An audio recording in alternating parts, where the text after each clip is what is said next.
সব গণতান্ত্রিক শক্তি যদি ঐক্যবদ্ধ না হয় তাহলে আগামীতে গুপ্ত স্বৈরাচারের আবির্ভাব হতে পারে বলে আশঙ্কা প্রকাশ করেছেন বিএনপির ভারপ্রাপ্ত চেয়ারম্যান তারেক রহমান।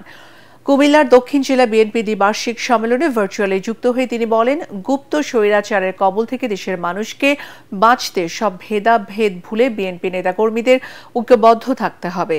নেতাকর্মীদের উদ্দেশ্যে তারেক রহমান বলেন, জনগণের কাছে পৌঁছে দিতে হবে সমর্থন পেলে বিএনপি কিভাবে মানুষের পাশে দাঁড়াবে। বিএনপির লক্ষ্য একটি ঐক্য, জনগণ ও দেশ পুনর্গঠন। এতে বিএনপির স্থায়ী কমিটির সদস্য সালাউদ্দিন আহমেদ বলেন, একটি দল ধর্ম দিয়ে রাজনীতির ব্যবসা করার চেষ্টা করছে, ব্যালটের মাধ্যমে তাদের জবাব দেবে মানুষ।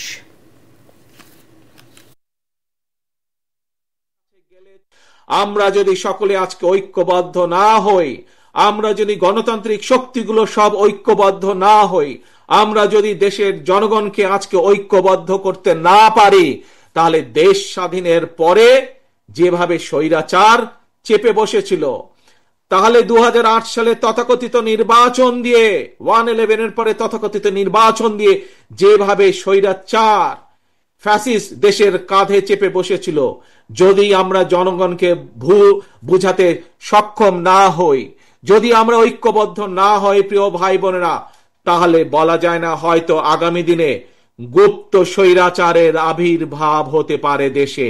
কাজে এই গুপ্ত স্বৈরাচার থেকে দেশকে রক্ষা করতে হবে, দেশের মানুষকে রক্ষা করতে হবে আমাদের।